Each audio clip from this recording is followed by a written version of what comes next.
मध्य प्रदेश के छतरपुर में अपने अधिकारों की मांग को लेकर सैकड़ों की संख्या में आदिवासी महिलाओं और किसानों ने चिता आंदोलन किया। 12 दिनों तक चले इस आंदोलन में जल, जंगल और जमीन के अधिकार को लेकर किया गया एक प्रतीकात्मक विरोध था, जहां प्रदर्शनकारियों ने न्याय दो या मौत दो का नारा दिया। विरोध का मुख्य कारण केन-बेतवा नदी जोड़ो परियोजना के तहत डोढन बांध के डूब क्षेत्र में आने वाले 6500 से अधिक परिवारों का विस्थापन और उचित मुआवजा न मिलना था। प्रदर्शन के दौरान लोगों ने फांसी के फंदे को गले में लगाकर विरोध जताया। इसके अलावा ग्रामीणों ने अपने खेतों की मिट्टी हाथ में लेकर यह संकल्प दोहराया कि वे अपने पूर्वजों की जमीन किसी भी कीमत पर नहीं छोड़ेंगे। मैं आकृति और आप देख रहे हैं MNT news network. Ken-Betwa link project Bundelkhand इलाके की सबसे बड़ी योजनाओं में से एक है, जिसे सरकार पानी की कमी दूर करने के समाधान के रूप में पेश कर रही है। इस प्रोजेक्ट के तहत केन नदी का पानी बेतवा नदी में पहुंचाया जाएगा, जिसे सूखा प्रभावित क्षेत्रों में सिंचाई और पीने के पानी की सुविधा बढ़ाने का दावा किया जा रहा है। कागजों पर यह योजना बहुत फायदेमंद दिखती है, लेकिन जमीन पर इसकी कहानी कुछ और ही है। असल समस्या तब शुरू होती है जब इस प्रोजेक्ट के कारण कई गाँवों के डूबने और उजड़ने की स्थिति बनती है। खासकर आदिवासी समुदाय के लोग, जो पीढ़ियों से जंगल और जमीन पर निर्भर है, सबसे ज्यादा प्रभावित हो रहे हैं।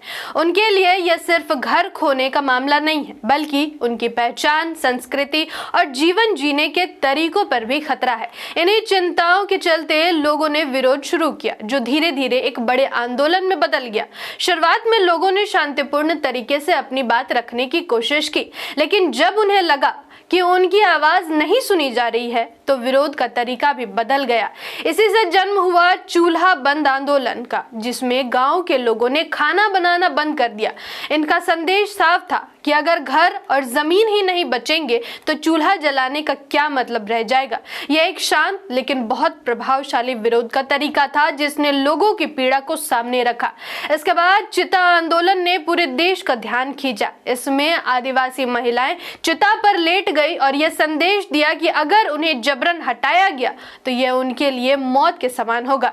यह विरोध प्रतीकात्मक था, लेकिन इसकी तस्वीरें और संदेश बहुत गहरे असर छोड़ने वाले हैं। आंदोलन यही नहीं रुका। लोगों ने जल सत्याग्रह किया, जहां वे पानी में खड़े होकर विरोध जताने लगे। कई गांव के लोग एकजुट होकर धरने पर बैठ गए और महिलाओं ने इस आंदोलन में आगे आकर नेतृत्व संभाला। इससे यह साफ हो गया कि यह सिर्फ कुछ लोगों का विरोध नहीं, बल्कि पूरे समुदाय की लड़ाई है। दूसरी तरफ सरकार का कहना है कि वह सभी प्रभावित लोगों को मुआवजा दे रही है और ज्यादातर लोगों को भुगतान किया जा चुका है। प्रशासन यह भी दावा करता है कि यह प्रोजेक्ट लाखों लोगों के लिए फायदेमंद होगा और क्षेत्र के विकास में अहम भूमिका निभाएगा। लेकिन यहाँ सबसे बड़ा सवाल यह उठता है कि क्या मुआवजा ही पर्याप्त है?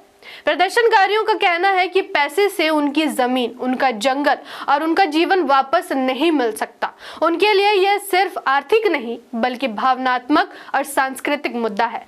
सवाल तो यह भी उठता है कि क्या स्थानीय लोगों से सहमति ली गई थी? कई ग्रामीणों का आरोप है कि उन्हें पूरी जानकारी नहीं दी गई और फैसले ऊपर से थोपे जा रहे हैं।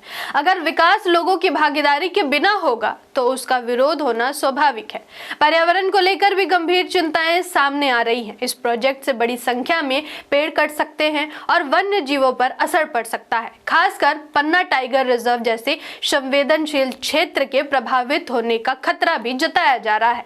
प्रदर्शनकारियों का यह भी आरोप है कि उनके विरोध को दबाने की कोशिश की जा रही है। कहीं रास्ते रोके गए तो कहीं लोगों को आगे बढ़ने से रोका गया। हालांकि प्रशासन इन आरोपों से इनकार करता है, लेकिन इस तरह की खबरें सरकार की कार्यशैली पर सवाल जरूर खड़े करती है।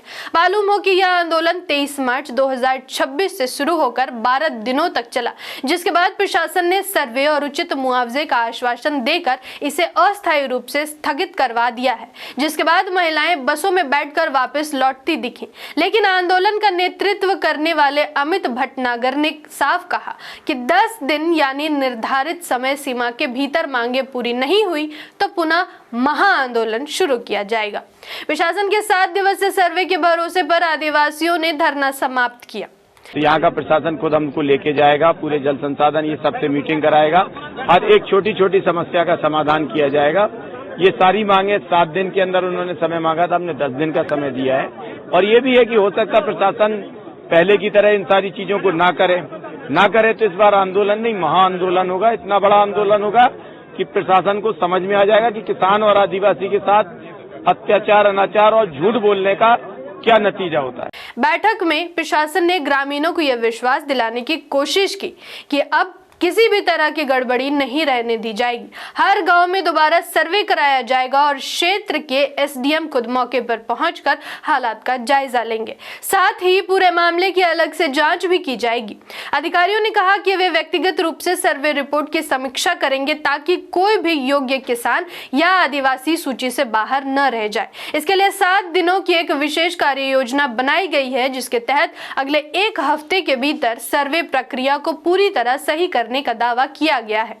आंदोलन का नेतृत्व कर रहे किसान नेता और समाज सेवी अमित भटनागर ने स्पष्ट किया कि यह जीत नहीं बल्कि प्रशासन को दिया गया एक मौका है। उन्होंने कहा, हमने प्रशासन के भरोसे पर केवल 10 दिनों के लिए आंदोलन स्थगित किया है।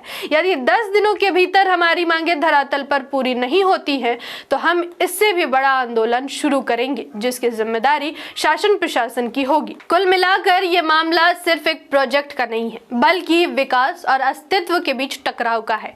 एक तरफ सरकार बड़े स्तर पर फायदे की बात कर रही है तो दूसरी तरफ स्थानीय लोग अपने जीवन और पहचान को बचाने की लड़ाई लड़ रहे हैं। अगर सरकार सच में इस प्रोजेक्ट को सफल बनाना चाहती है तो उसे सिर्फ मुआवजा देने से आगे बढ़कर लोगों के भरोसे को जीतना होगा।